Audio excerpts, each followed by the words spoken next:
어제 이론에서 유가증권을 봤는데 그 마지막 문제가 매도가능증권 처분까지 다루는 문제였죠.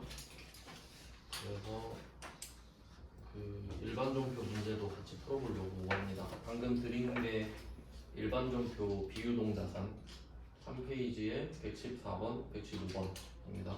이 두 개만 보면 되거든요. 두 문제를 풀어야 되는 이유는 그 흐름을 보면 취득가액 114번부터 보시면요, 2,800으로 시작을 해서 2,400이 됐다가 2,600이 되죠. 흐름을 보면 아래로 내려갔다가 올라가는 거죠. 내려갔다가 올라가는 거 하나. 그 다음에 115번은 올라갔다가 내려가는 거죠. 그래서 이 두 개를 풀어보려고 합니다. 그러니까 이걸 할 줄 알아야 어제 마지막에 풀었던 그 이론 문제 30번인가? 네, 그거를 풀 수 있는 거죠. 그리고 매도가능증권 처분은 회계 1급에서는 아마 안 내는 걸로 알고 있고 세무 2급부터는 내거든요. 네, 세무 1급 거랑 2급 거랑 하나씩 했는데 대비하셔야 됩니다. 그래서 그 114번은 일단 2,800에 하는 것부터. 그리고 매도가능증권 계정 과목 검색하면 두 개 나오죠. 114번에서는 투자자산이라고 나와 있잖아요. 투자자산, 이게 비유동자산을 뜻하는 거죠. 그러면 그 반대 개념은 방좌자산도 있죠. 매도가능증권이 유동자산일 수도 있고 비유동자산일 수도 있으니까. 여기서는 투자자산이니까 그 숫자가 두 개 있잖아요. 작은 게 유동이고 큰 게 비유동이거든요. 그래서 여기서는 뭐 숫자를 외울 필요는 없으니까 그냥 큰 거라고 한번 표시할게요. 이것도 당연히 알고 계셔야 돼요. 매도가능증권 검색하면 숫자 작은 거, 큰 거 나오니까 그냥 엔터 치면 작은 거 골라지거든요. 오답이 되니까요.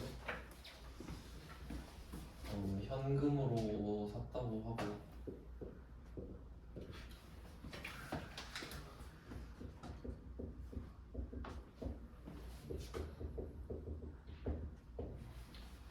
샀을 때는 뭐 간단하고요. 그 다음에 첫 번째 평가 3단계죠. 취득, 평가, 처분. 이 세 개를 다 반영해야 되는데 첫 문제는 400만 원이 떨어졌어요.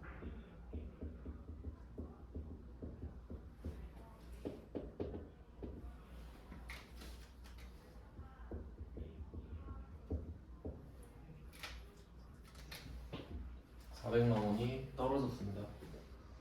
그리고 평가 손실이죠. 매도가능증권 평가 손실인데 얘는 자본이죠. 자본의 감소. 평가 한번 했고 그 다음에 이걸 팔아야 되거든요.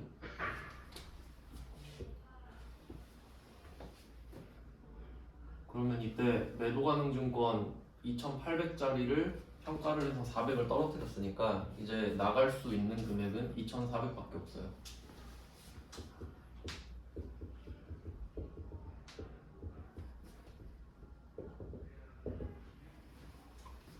이렇게 되고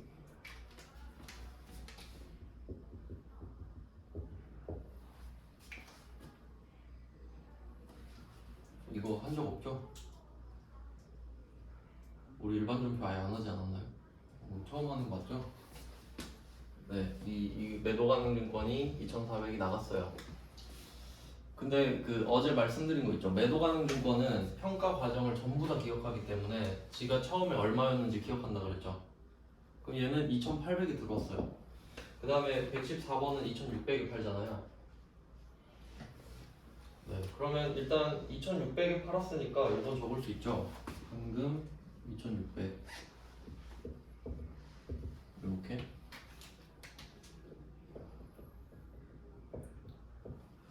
그리고 또 봐야 되는 게 이 2,400만 원짜리가 나가는데 원래 2,800이잖아요. 그럼 왜 2,800인데 2,400이 나가냐라고 하면 평가 손실 400 때문에 400이 깎여서 그렇죠.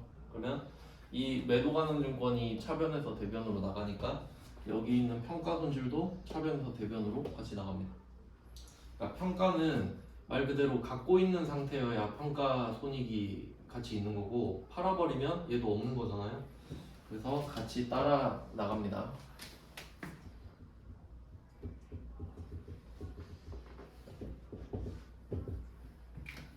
그럼 얘는 자본 감소였는데 자본 증가가 되겠죠. 그냥 없어져야 되니까. 그래서 여기서는 이 지금 2,400이랑 평가 손실 400을 합쳐서 총 2,800인 거예요. 그럼 2,800이죠. 이렇게 되는 거거든요. 그러니까 이 매도 가능 증권이 얘로 바뀌어 있는 거잖아요. 그러니까 결론은 이렇게 2,800이 되는 거고. 자, 이렇게까지 하면 지금 3개 적었죠? 그럼 대변이 2,800이잖아요. 차변 2,600이죠. 200B죠? 이거 처분 손실이죠. 2,800에 샀는데 2,600에 팔잖아요. 매도 가능 증권은 처분 손익 구하는 건 쉽다 그랬죠. 산 가격이랑 판 가격만 비교하면 끝나니까. 그러니까 이렇게 좀 검산 개념으로 보시면 되겠죠. 얘는 처분 손실.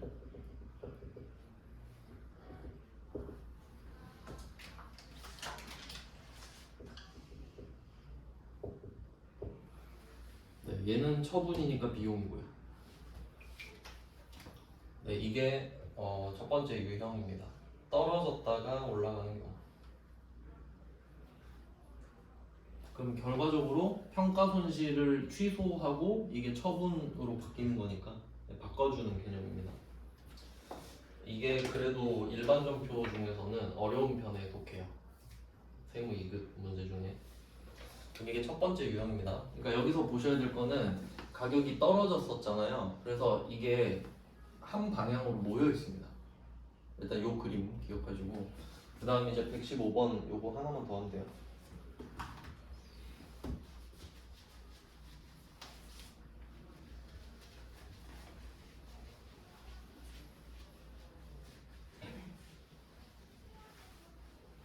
요거 사실 회계 때는 했는데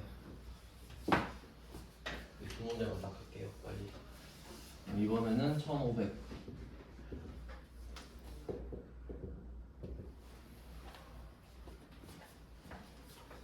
1500입니다. 그리고 그 115번 문제에서는 이 매도 가능 증권이 그 장기 목적인지 단기 목적인지 뭐 말을 안 해줬는데 이거는 어떻게 생각할 수 있냐면 그 단기 매매 증권을 찾는 법이랑 연결해서 생각해야 되거든요. 단기 매매 증권이 되려면 어제 말씀드렸죠? 시장성이 있어야 되고 단기 매매 목적이어야 돼요. 근데 115번 보면은 시장성이 있죠. 그러면 만약에 이게 단기 목적이면 얘는 단기 매매 증권이에요. 맞죠? 그럼 뭐겠어요 목적이? 장기 목적이겠지. 그럴 수밖에 없죠. 그러니까 전산세무 1급이잖아요. 세무 1급은 불친절하죠. 그러니까 이게 의미가 있는 겁니다 여기서는. 그러니까 이게 그 잘 생각해 보면은 114번 문제는 이 시장성이 있다가 의미가 없어요 문제 풀 때. 왜냐면 매도 가능 증권 투자 자산이라고 답을 알려줘 버렸잖아요. 그럼 시장성 있다고 뭐 있는갑지 하고 넘어가면 돼요. 그러니까 답이랑 상관이 없죠 구하는데. 근데 115번은 의미가 있잖아요. 네, 그런 뜻이에요. 네, 뭐 어쨌든 찾았고 그럼 얘도 숫자 큰 거 맞죠? 당연히 장기 목적일 수밖에 없으니까. 그 다음에 얘는 가격이 올랐습니다.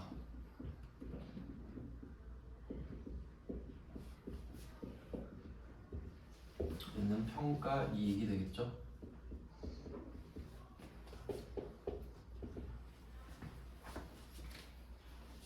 자, 얘는 자본입니다. 역시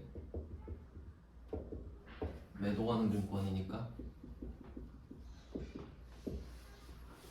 자, 이번에는 이렇게 돼 있는데, 자, 이 900이 돼 있는 상태죠. 그러면 1900. 그러면 얘를 판 거니까 1900 나가야 되죠.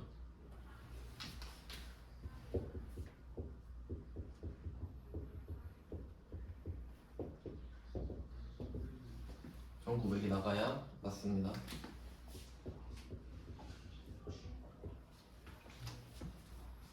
그럼 이번에도 아까처럼 풀어볼게요. 이건 순서를 좀 바꾸는 게 나을 것 같은데. 그러면 얘는 1900이 나가고 근데 원래 1500이잖아요. 그럼 이때 평가이익 400이 껴있는 거죠. 그러니까 얘도 없어져야 되거든요. 평가이익을 없애줍니다.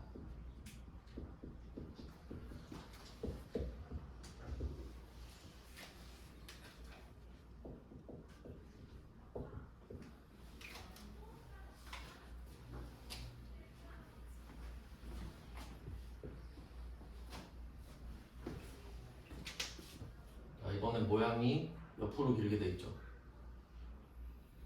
그래서 이 매도가능증권 처분은 두 가지 유형을 다 할 줄 아셔야 되는 거예요. 그러니까 한 문제만 풀어보고 반대 유형을 만나면 좀 당황할 수 있거든요. 그러니까 알고 있어야 된다. 그러니까 떨어졌다가 파는 경우는 한쪽이 몰려 있었죠. 근데 가격이 오른 경우는 옆으로 길게 빠져 있죠. 그러니까 지금 1900이 된 이유는 평가이익 400이 껴있다는 소리거든요. 자, 그 다음에 이제 판 돈이 1700이죠. 보통 예금 1700.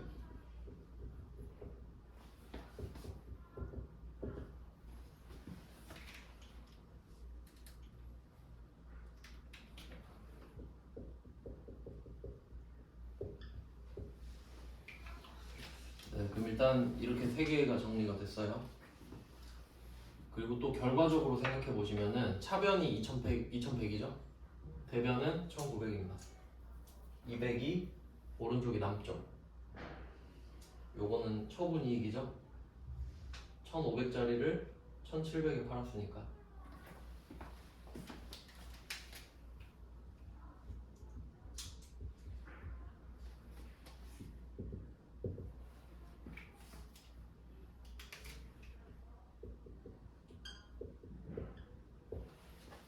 네, 이렇게 매도가능증권 처분을 두 문제를 풀어봤습니다. 그리고 참고로 우리가 회계 기준 GAAP 쓴다고 말씀드렸잖아요. 거기선 이렇게 풀고요. IFRS는 또 회계 처리가 다르거든요. 근데 뭐 그 정도만 아시면 되고 그게 더 복잡해요. 네, 이렇게 대비하시면 되겠습니다. 네, 이론이랑 연결해서 풀어봤고 이제 재고자산으로 넘어갑니다. 7페이지죠, 이론. 이게 그 재고자산 파트가 분계로 내려면 별로 없거든요. 솔직히 재고자산 분계 문제 적용 8밖에 생각 안 나잖아요. 그거밖에 낼 게 없거든요. 근데 이론으로 내면은 낼 게 엄청 많습니다.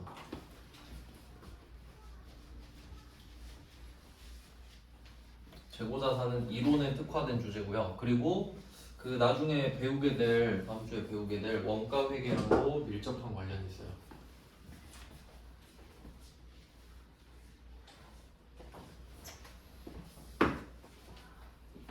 좀 재고자산 파트는 원가 회계랑 시너지도 살짝 있습니다. 네, 그럼 한번 볼게요. 31번 7페이지에 재고자산의 평가 방법 돼 있는데 일단 31번부터 34번까지 한번 쭉 훑어보시면은 선지가 좀 비슷하죠? 방법이 몇 개가 정해져 있구나라고 알 수 있거든요. 그럼 재고자산의 특징을 먼저 한번 볼게요. 재고자산. 그럼 재고자산을 우리가 관리를 해야 되잖아요. 얼마나 갖고 있는지. 그러려면 한 개당 얼마인지 몇 개가 있는지를 알아야 되죠. 그래서 어제도 말씀드렸는데 수량하고 단가를 알아야 됩니다.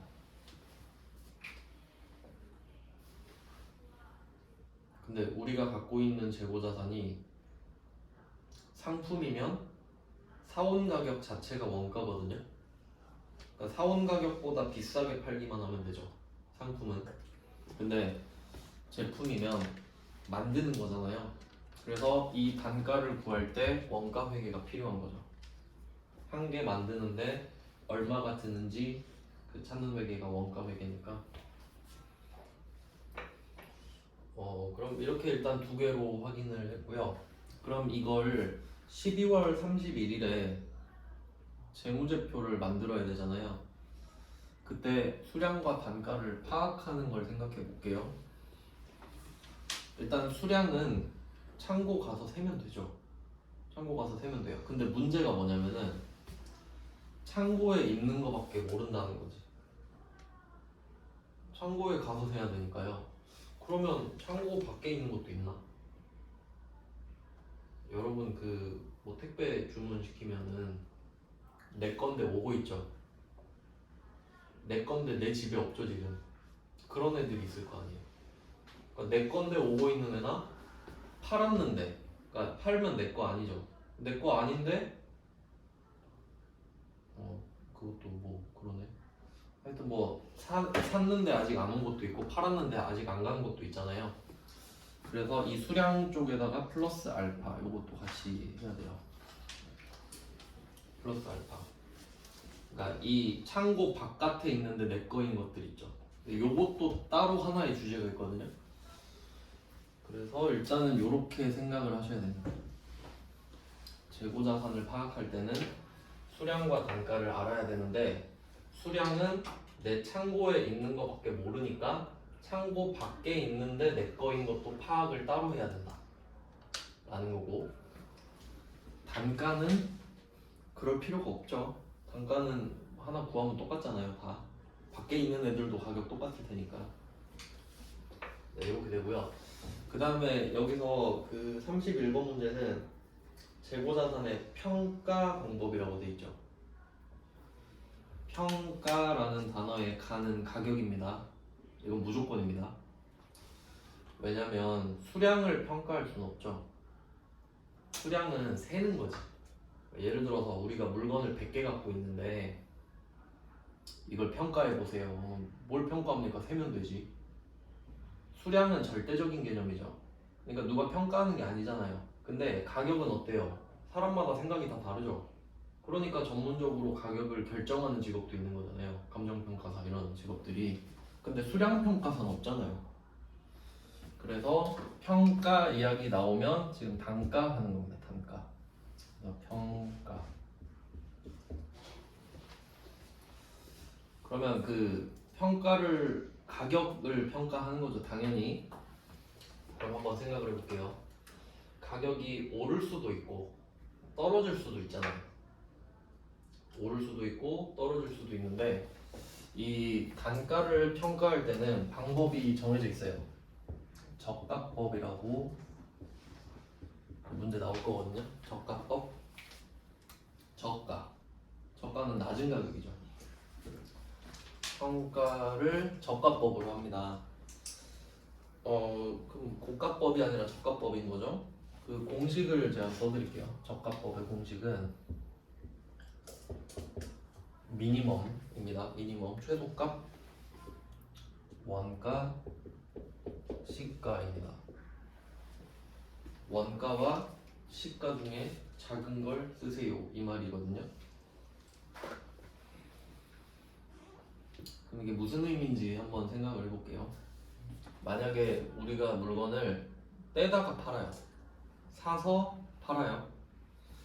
그럼 내가 물건을 10,000원에 사온 거예요. 10,000원에. 그러면 원가가 10,000원이죠. 10,000원에 사왔으니까. 운반비 이런 거 다 포함해서. 그럼 우리는 이걸 10,000원보다 비싸게 팔아야 되죠. 그래야 돈 벌죠. 근데 평가를 해보니까 이게 유행이 다 지나서 가격이 똑 떨어졌다 이럴 수 있죠. 그럼 똑같은 물건을 옆에서는 8,000원에 팔고 있는 거예요. 그러면 시가가 8,000원으로 한다고 하고, 자, 이 둘 중에 누가 낮은지 물어보는 거죠. 시가가 더 낮아졌죠. 그럼 처음에 우리가 10,000원에 사왔을 때 10,000원이라고 적었을 거 아니에요. 근데 요거를 8,000원으로 바꿔줘야 되죠. 2,000원을 떨어뜨리는 거예요. 그게 평가 손실이 되겠죠. 그럼 혹시 시가가 12,000원일 수도 있잖아요. 12,000원이다. 자, 그럼 둘 중에 원가가 더 낮죠. 10,000원. 근데 우리 사올 때 이미 10,000원이라고 적었죠. 그럼 얘는 뭐 하겠어요? 가만히 있으면 되지. 그러니까 평가는 평가 이익이 없어요. 재고자산은 평가 이익이 있을 수가 없다고. 이해됐죠? 왜냐면 떨어졌을 땐 바꾸는데 오를 땐 안 바꾸잖아요. 근데 이거는 상식적으로 한번 생각해봐요. 이게 시가가 12,000원이라고 해도 팔아야 12,000원이죠. 근데 안 팔고 막 12,000원 바꿔놓고 정신승리하면 안 되잖아요. 12,000원에 팔았을 때 수익을 인식하는 거지. 그러니까 오를 때는 아무것도 안 하는 겁니다. 그래서 이 저가법으로 평가를 한다는 소리는 평가 손실밖에 안 나온다는 소리예요. 네, 이렇게 아시면 됩니다. 평가 손실밖에 없어요. 이익은 절대 나올 수 없습니다.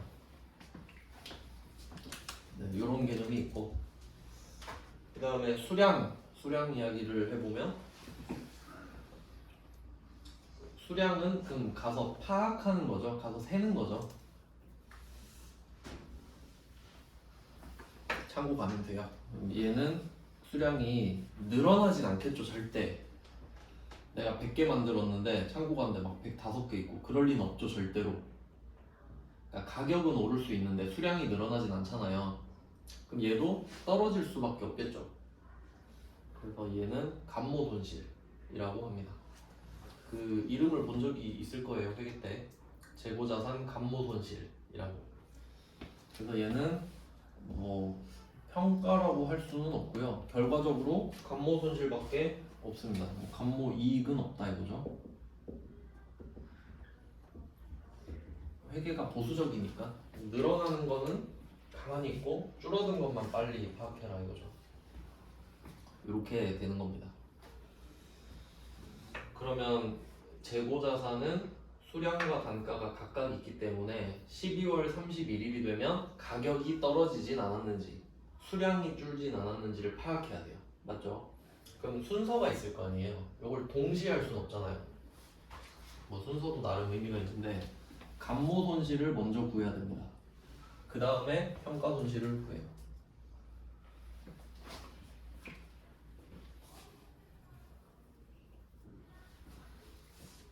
왜 그런지 예를 들어볼게요. 예시.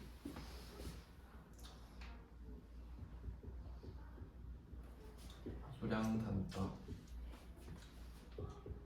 수량이 100개, 단가가 10,000원. 이런 예시를 들어보겠습니다.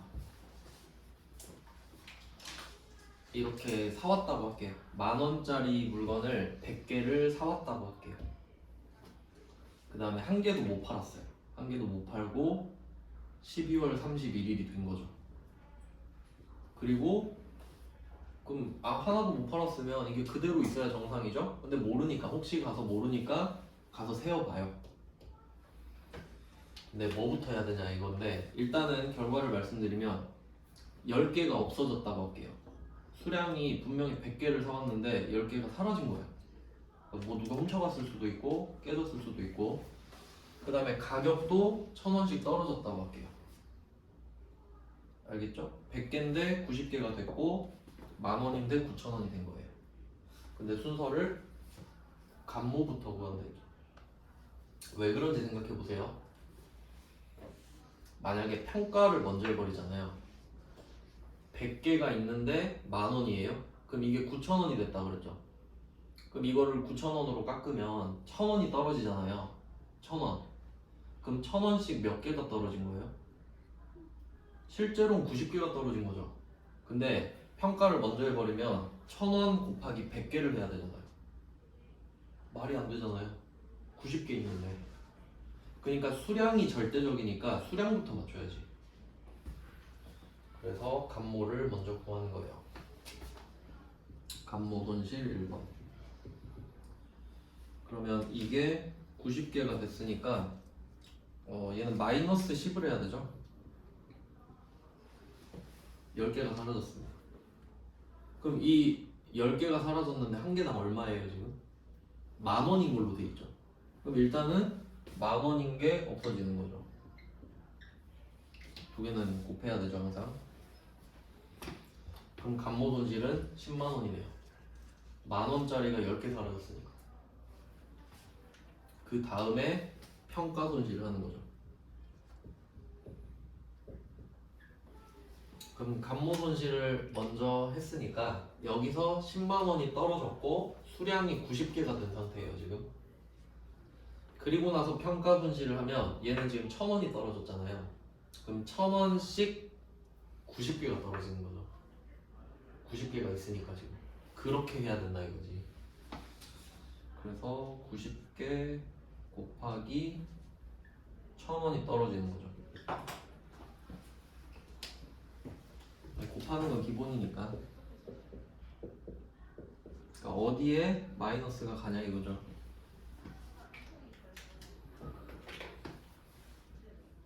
그럼 결과적으로 190,000원이 없어지는 거죠. 100,000원에 사왔는데 190,000원이 떨어진 겁니다. 그래서 순서는 이렇게 되고, 근데 뭐 순서까지 물어보진 않는데, 그러니까 두 개를 구분하시라고. 두 개가 다른 이유. 그 다음에 이제 그 이야기는 이렇고, 회계 처리도 물어보거든요. 회계 처리. 회계 처리를 알려드릴게요. 감모는 수량이 줄어든 거죠. 평가는 가격이 줄어든 거고. 그럼 수량 이거는 어떻게 회계 처리하냐면 두 개로 나눕니다. 얘는 정상, 비정상.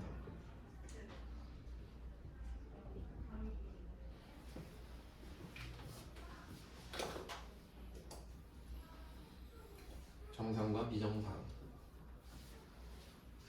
칸이 지금 밑에 없을 것 같아서 위로 살짝 쓴 거예요.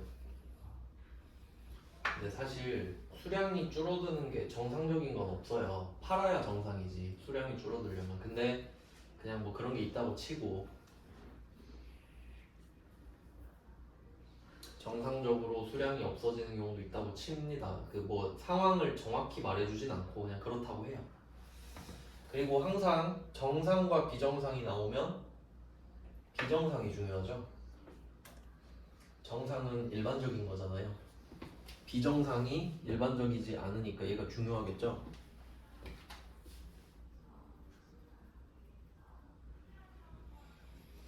네, 그러면 정상적인 애는 뭐 어떻게 처리하냐면 얘는 매출 원가로 처리합니다. 매출 원가.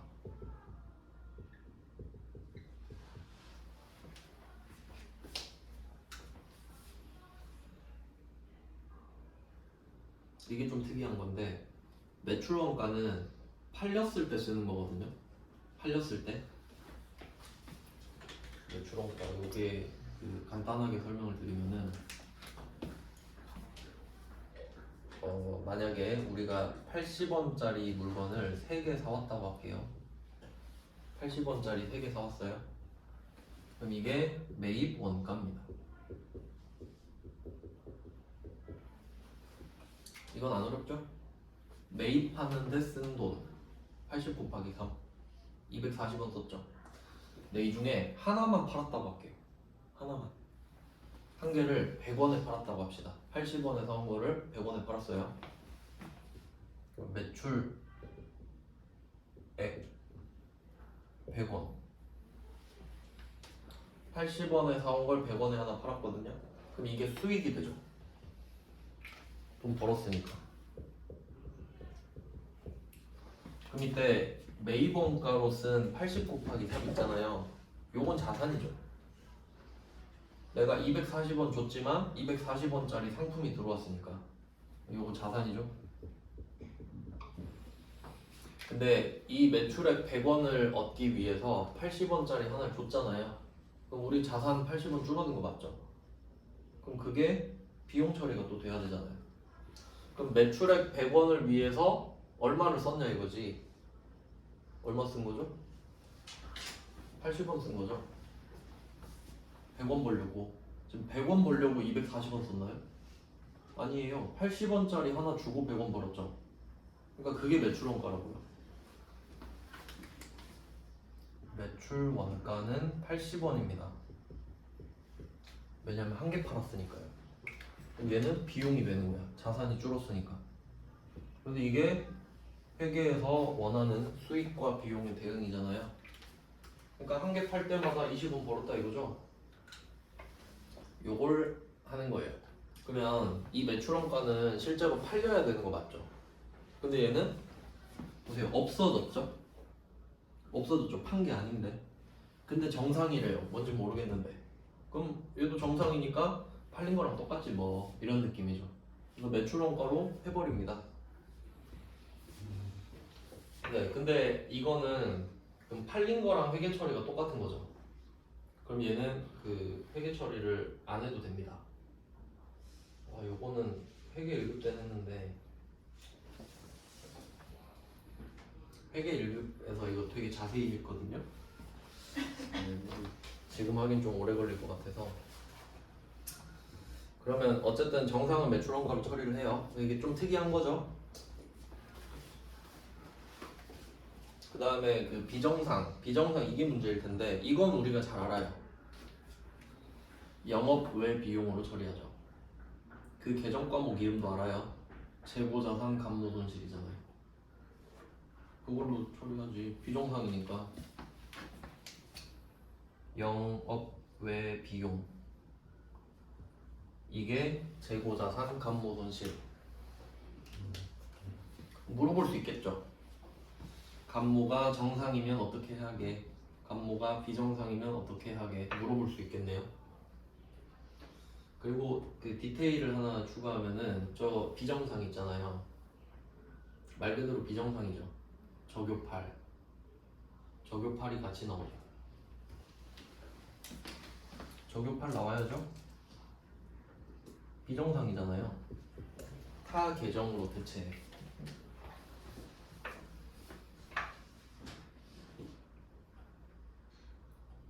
그럼 정상은 매출원가로 하고 끝인가? 끝이죠. 정상이라면서요. 그냥 팔린 걸로 파 이거예요 그냥. 그러니까 적요파를 붙이지 않죠. 그리고 그 조금 더 자세히 알려드리면 이 정상 매출원가 있잖아요. 요거는 우리가 따로 분개를 할 필요가 없습니다. 분개를 안 합니다.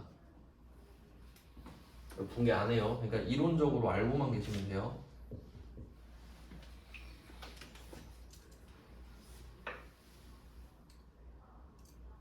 비정상은 한다는 소리죠. 우리 했죠. 해야죠. 비정상이니까. 네, 그래서 그 회계 프로그램 특성 때문에 팔린 거랑 정상적인 감모 손실은 회계 처리, 그러니까 회계 처리를 안 한다고 하면 되고 분개를 안 합니다. 결산하면 알아서 정리가 돼버리거든요.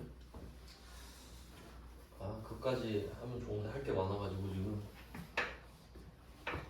혹시 궁금하시면은 그 회계 1급의 재고자산 파트에서 엄청 자세하게 설명하거든요. 안 궁금하시겠지만 알고만 계세요. 그 다음 이제 평가손실. 얘는 정상 비정상이 없습니다. 그냥 가격 떨어졌다 이렇게 봐요. 그리고 얘는 그냥 매출 원가로 회계 처리를 합니다.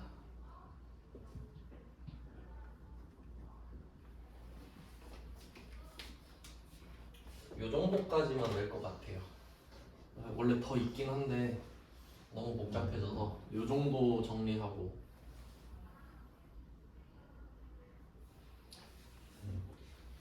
그럼 이게 좀 특이한 게 평가손실은 가격이 떨어져 버린 건데 왜 팔린 걸로 보냐 이거죠. 이게 성격이 달라서 그런데 수량 같은 경우는 없어지면 절대 안 드러나죠. 그러니까 누가 훔쳐갔다 아니면 물건이 파손됐다 이러면 다시 복구되거나 그럴 리가 없잖아요. 근데 가격은 어때요? 다시 오를 수도 있잖아요. 떨어졌다가. 그러니까 잠깐 매출원가로 묶어둬라 이런 의미예요. 어차피 팔려도 매출원가 아니냐. 그냥 비용으로, 그러니까 손실로 잡지는 말고 그리고 이거 나온 김에 또 한번 말씀드리면은 할 게 진짜 많네요. 비용 있잖아요. 비용 처리하는 거 할 때 요거를 크게 두 개로 나누면 원가랑 손실로 볼 수 있거든요. 둘 다 들어본 거죠? 원래는 세 개로 보기도 하는데 두 개로 나누면 될 것 같아요. 원가도 비용이고 손실도 비용 맞죠? 근데 원가는 뭐냐면 영양가가 있는 겁니다. 그러니까 아까처럼 80원 썼죠? 근데 이거는 80원을 써서 확실하게 100원을 벌었잖아요. 그러니까 요런 거를 원가라 그래요. 내가 이 돈을 써서 확실히 얼마 벌었는지 안다. 이 돈 써서 돈 번다. 이게 원가예요. 그러니까 아주 좋은 비용이죠. 근데 손실은 아닌 거죠. 그냥 없어진 거지. 깨졌다. 잃어버렸다. 그런 게 손실이죠. 그러니까 얘는 영양가 없는 거, 얘는 영양가 있는 거. 그러면 정상, 비정상 있잖아요. 이거 원가에서 또 알려드릴 거거든요. 그러니까 이거 알아놓으면은 찍어도 맞춰요. 그럼 뭐가 정상이에요? 원가가 정상이잖아요.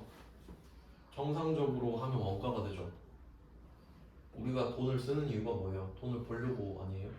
그럼 벌려고 쓰는 게 정상이지. 이게 정상. 이게 비정상 아니에요?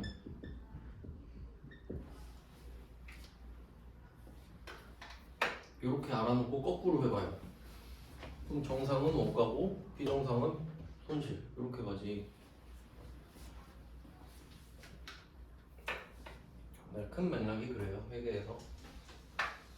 네, 이렇게 보고 그럼 이제 31번 문제는 뭐냐? 재고자산의 평가 방법이죠. 그럼 이제 단가인 건 알겠어. 평가니까. 이제 방법을 이야기해보자 이거죠.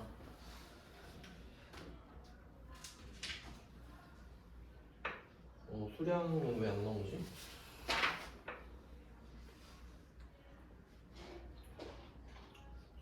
수량을 왜 안 해놨을까?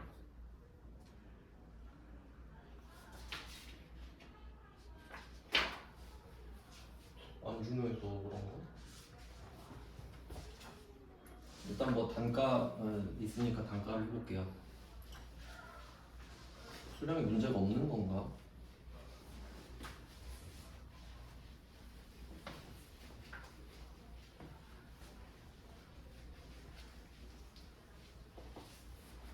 자, 방법을 써볼게요. 지금 단가 하는 겁니다. 단가.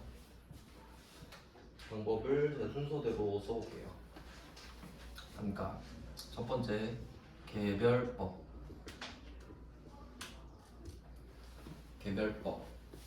재고자산을 개별적으로 한 개 한 개 원가를 다 파악하는 겁니다. 듣기만 해도 피곤하죠? 만약에 뭐 이마트나 코스트코에서 이 방법을 쓸 수 있을까? 절대 못 쓰죠. 물건을 막 10만 개씩 사오는데. 그러니까 만약에 여러분이 코스트코를 운영한다고 해봐요.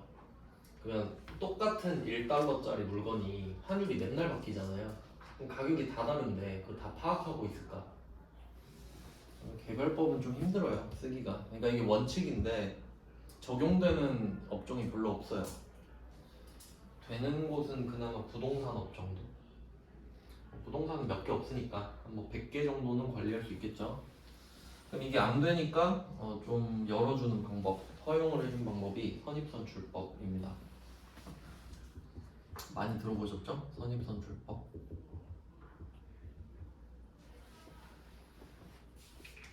선입선출하면 좀 상식적인 느낌 아닌가요? 먼저 들어온 게 먼저 나가야 맞지. 그래야 우유 같은 거 안 썩잖아요. 편의점에서 파는 거 생각해보면. 선입선출이 있으면은 후입선출도 뭐 있긴 있겠죠. 개념상으로. 근데 사실 후입선출은 말이 안 되죠. 만약에 뭐 우유가 어제 하나 들어오고 오늘 하나 들어왔는데 어제 거 냅두고 오늘 거 팔아버리면 어제 건 계속 썩고 있겠죠. 그리고 재고 관리가 안 되는데 이런 거 왜 있냐면 그 여러분이 만약에 뭐 흙 장사한다고 해서 흙, 모래, 자갈 이런 거 팔 수 있죠. 그럼 여러분이 사와서 팔 거 아니에요. 그럼 흙을 사왔어요. 흙을 쌓아놓는 거예요. 첫날에 바닥에 있죠. 둘째 날에 또 사왔어요. 셋째 날에도 사오고 넷째 날에도 사왔어요. 자 이제 팔아요. 이거부터 팔 거예요? 못 팔죠. 그럼 뭐부터 팔아야 돼요? 사부터 팔아야 되잖아요.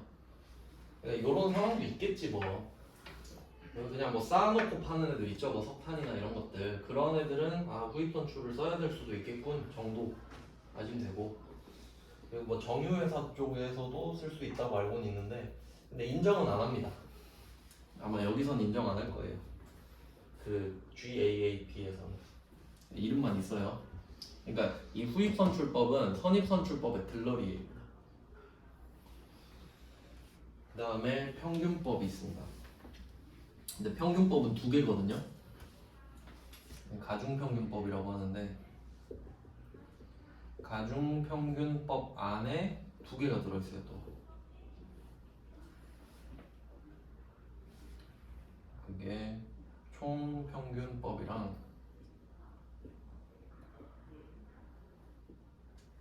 이동평균법 이렇게 있거든요.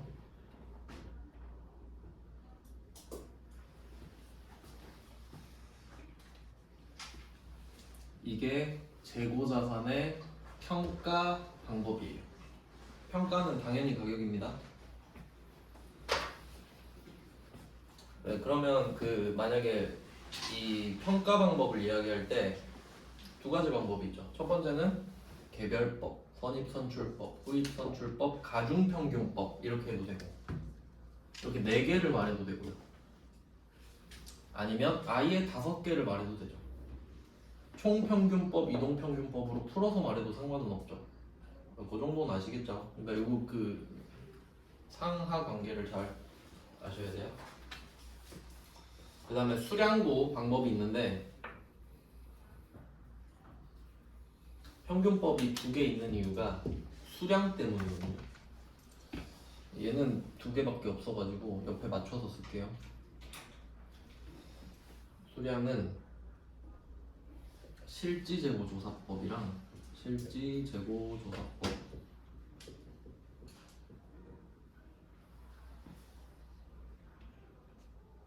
실지재고조사법이랑 총평균법을 같이 써야 돼요. 옆에 같은 라인에.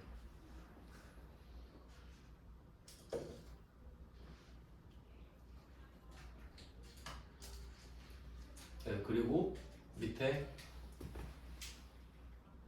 이동평균법 옆에는 계속기록법이라고 적을게요.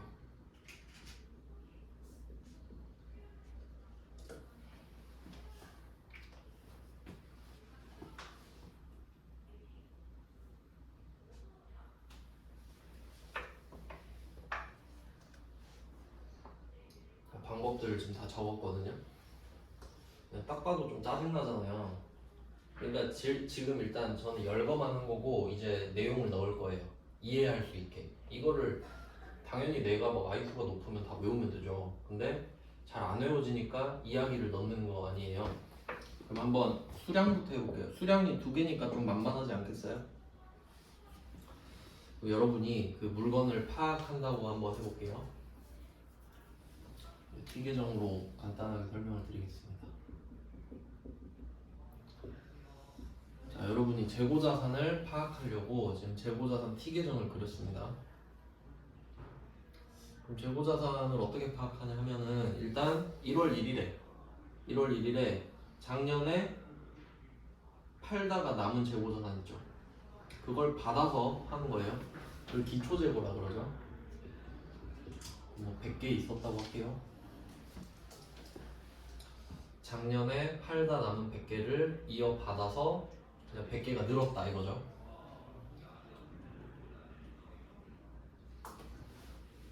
그리고 뭐 400개를 사왔다고 할까요? 매입 400개? 숫자는 별로 의미는 없는데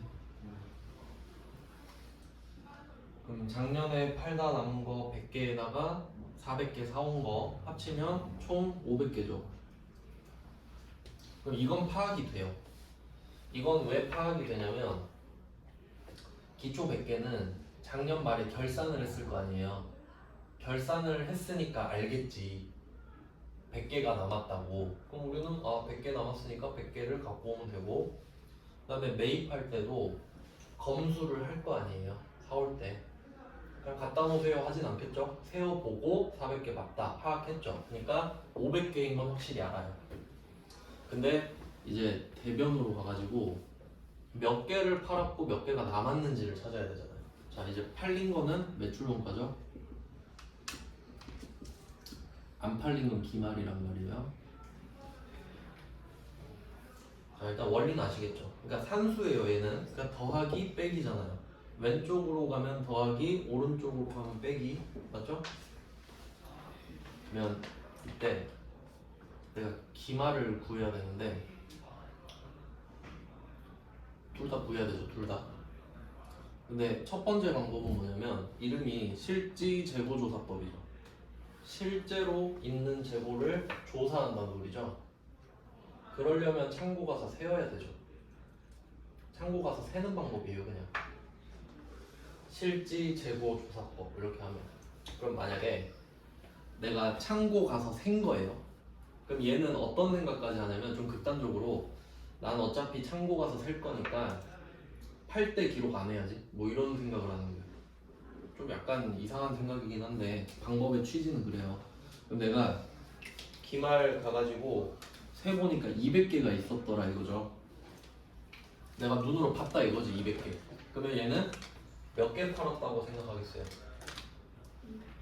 300개를 팔았겠거니라고 생각하겠죠? 요 방법이에요. 그냥 난 창고 가서 남아있는 거 세고 그럼 500개에서 200개 빼고 300개 뭐 팔았겠지 라고 쓰련다. 이게 실질재고조사법. 근데 제정신 아닌 것 같죠? 네, 좋은 방법 아닌 것 같죠? 그럼 두 번째 방법 계속기록법. 얘는 창고 가는 걸 싫어해요. 난 창고 진짜 죽어도 가기 싫다, 창고 너무 무서워 이런 애도 있겠죠? 그래서 얘는 무슨 생각을 하냐면 바꿔서 생각을 하지.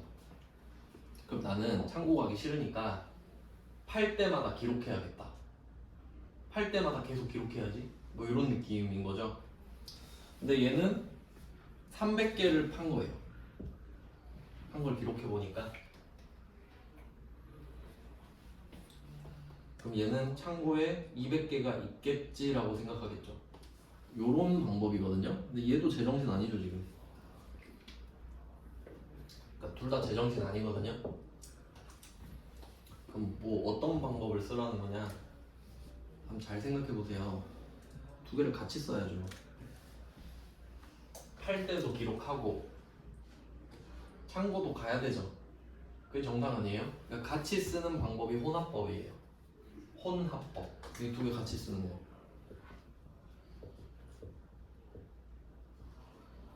이걸 써야죠.